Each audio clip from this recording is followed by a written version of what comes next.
आइए प्यारे, आपके समक्ष आज इस वीडियो में संधि से संबंधित वस्तुनिष्ठ प्रश्न यानी बहुविकल्पीय प्रश्न मल्टीपल चॉइस क्वेश्चन प्रस्तुत हैं। ये सभी परीक्षाओं में पूछे जाते हैं और ये बहुत ही परीक्षा की दृष्टि से आपके लिए महत्वपूर्ण हैं। इसको पढ़ लिए तो समझ लीजिए संधि के प्रश्न समाप्त हो गए। तो इसी क्रम में इस वीडियो का पहला प्रश्न है, दो वर्णों के मेल से होने वाले विकार को कहते हैं। विकार माने परिवर्तन, बदलाव, यानी दो वर्णों के मेल से होने वाले विकार को क्या कहते हैं? तो पहला ऑप्शन आपके सामने संधि है, दूसरा समास, तीसरा उपसर्ग, चौथा प्रत्यय। तो इसमें से कौन सही है? किस पर टिक लगेगा सही का? तो इस पर लगेगा संधि पर। दो वर्णों के मेल से होने वाले विकार को कहते हैं संधि। इसके बाद प्रश्न दूसरा, संधि कितने प्रकार की होती है? अब संधि कितने प्रकार की होती है? ऑप्शन 1, 2, 3, 4। तो संधि कितने प्रकार की होती है? संधि होती है 3 प्रकार की। कौन कौन सी? स्वर, व्यंजन और विसर्ग। तो इसका राइट आंसर है 3। इसके बाद दयानंद में प्रयुक्त संधि का नाम है। दयानंद, जब दयानंद का संधि विच्छेद करेंगे तो दया धन आनंद, दया धन आनंद बराबर होता है दयानंद। इसीलिए इसमें कौन सी सही रहेगा? कौन सी संधि है इसमें? तो इसमें है दीर्घ संधि। दीर्घ संधि का यह उदाहरण है। प्रश्न 4, स्वर संधि के कितने भेद होते हैं? तो स्वर संधि के 2 होते हैं कि 3 होते हैं कि 5 होते हैं कि 6 होते हैं? तो कितने होते हैं? इसका उचित विकल्प है 5। 5 में टिक लगेगा क्योंकि स्वर संधि के भेद दीर्घ, गुण, वृद्धि, यण और अयादि, ये 5 में हो जाते हैं और 5 में टिक लगा लेंगे। राइट ऑप्शन हमारा है 5। अगला प्रश्न, सच्चरित्र में कौन सी संधि हुई है? तो सच्चरित्र यानी सत धन चरित्र, इसमें स्वर संधि हुई है, विसर्ग संधि हुई है, व्यंजन संधि हुई है, इसमें से कोई भी नहीं।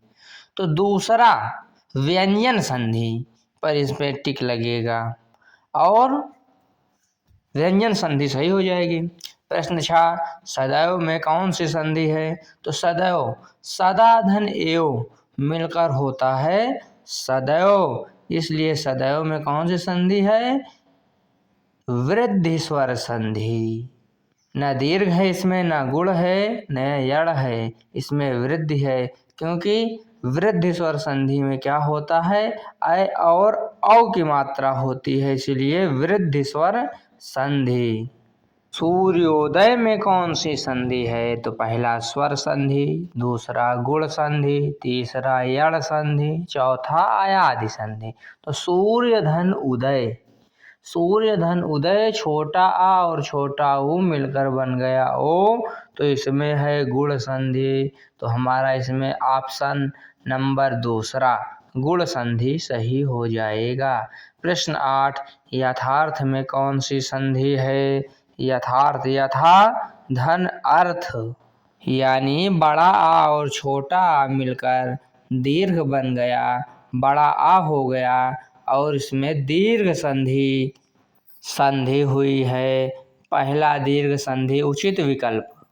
इसके बाद आगे बढ़ते हैं, प्रश्न नंबर 9 देखते हैं कि निराधार में प्रयुक्त संधि है, यानी निराधार में कौन सी संधि है? तो निह धन आधार। निह धन आधार होगा, जब हम विच्छेद करेंगे तो हमको समझ में आएगा कि इसमें कौन सी संधि है। तो निह धन आधार, निह के बाद निह में आ गया विसर्ग, इसीलिए इसमें न स्वर संधि है न व्यंजन संधि है, इसमें है विसर्ग संधि। तो ऑप्शन नंबर तीसरा विसर्ग संधि इस प्रश्न का उत्तर सही है। प्रश्न 10, मतैक्य में कौन सी संधि है? तो मत धन ऐक्य बराबर हो गया मतैक्य, तो इसमें संधि होगी वृद्धि, क्योंकि वृद्धि हो रही है, अ और औ आ जाए तो इसकी ट्रिक है कि वृद्धि हो जाए, यानी चौथा नंबर सही है। तो इस प्रकार प्रश्न 10 का सही विकल्प वृद्धि हो जाएगा। प्रश्न 11 पवन का संधि विच्छेद क्या है? यानी पवन का सही संधि विच्छेद बताओ। तो पहला लिखा है पा धन अवन, दूसरा पा धन वन, तीसरा पो धन अन, चौथा पौ धन अन। तो तीसरा नंबर का विकल्प सही हो जाएगा। पवन का संधि विच्छेद होगा पो धन अन। अगला प्रश्न नमस्ते का सही संधि विच्छेद है। तो नम धनते, दूसरा नम धन इस्ते, तीसरा नमः धन इस्ते और चौथा नंबर है नमः धनते। तो इन विकल्पों में से चौथा विकल्प नमः धनते में सही का टिक लगेगा और यही उचित विकल्प है। अगला प्रश्न निराशा का सही संधि विच्छेद है। पहला ऑप्शन है निर्धन आशा, दूसरा निराधन आशा, तीसरा निधन आशा और चौथा ऑप्शन दिया हुआ है विकल्प निर्धन आशा। तो इन विकल्पों में क्या सही होने वाला है? निराशा का सही संधि विच्छेद क्या है? तो निराशा का सही संधि विच्छेद तीसरा विकल्प निह धन आशा यानी विसर्ग संधि, तीसरा विकल्प सही होगा निह धन आशा। प्रश्न 14 धनेश का सही संधि विच्छेद है। अब धनेश का सही संधि विच्छेद क्या होगा? धन धन एस, धने धनसा, धन धन ईस और चौथा विकल्प है धन धनसा। तो इनमें से क्या होगा? धनेश का सही संधि विच्छेद होगा तीसरा विकल्प धन धन ईस। इसी में टिक लगेगा धन धन ईस। अगला प्रश्न पावक का संधि विच्छेद होगा। क्या होगा पावक का संधि विच्छेद? ऑप्शन 4 दिया हुआ है, देखिए। पहला पौधन अक, दूसरा पौधन अक, तीसरा पौधन आक, चौथा पौधन आक।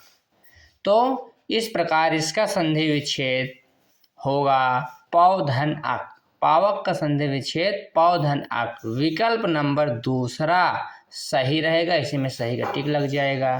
प्रश्न 16वां सदैव का संधि विच्छेद है। पहला ऑप्शन सदा धन्यो, दूसरा सद धन्यो, तीसरा सद धन्यो, चौथा कोई नहीं। तो इन विकल्पों में सदा धन्यो पहले वाले ऑप्शन पर सही का टिक लग जाएगा। सदैव का संधि विच्छेद पहला सदा धन्यो ही हो जाएगा। अगला प्रश्न इत्यादि का सही संधि विच्छेद बताइए। तो पहला इत धन आदि, दूसरा विकल्प इत धन आदि, तीसरा इत धन आदि, चौथा इत धन आदि। तो इसमें क्या हो जाएगा? विकल्प नंबर पहला सही हो जाएगा इत धन आदि। छोटी और बड़ा आ मिलकर या हो गया। यड़ स्वर संधि का ये उदाहरण है और इत्यादि का सही विकल्प पहला, विकल्प नंबर पहला सही हो जाएगा। अगला प्रश्न पवित्र का संधि विच्छेद है। पहला पौधनित्र, दूसरा पौधनित्र, तीसरा विकल्प है पौधन इत्र, चौथा है पाधन इत्र। तो इस प्रश्न का पहला विकल्प पौधन इत्र सही हो जाएगा और इसी में सही का टिक लगेगा। अगला प्रश्न है संधि शब्द का शाब्दिक अर्थ होता है। पहला विस्तृत विकल्प में दिया है, दूसरा संक्षेप, तीसरा मेल, चौथा कोई नहीं इनमें से। तो संधि शब्द का शाब्दिक अर्थ क्या होगा?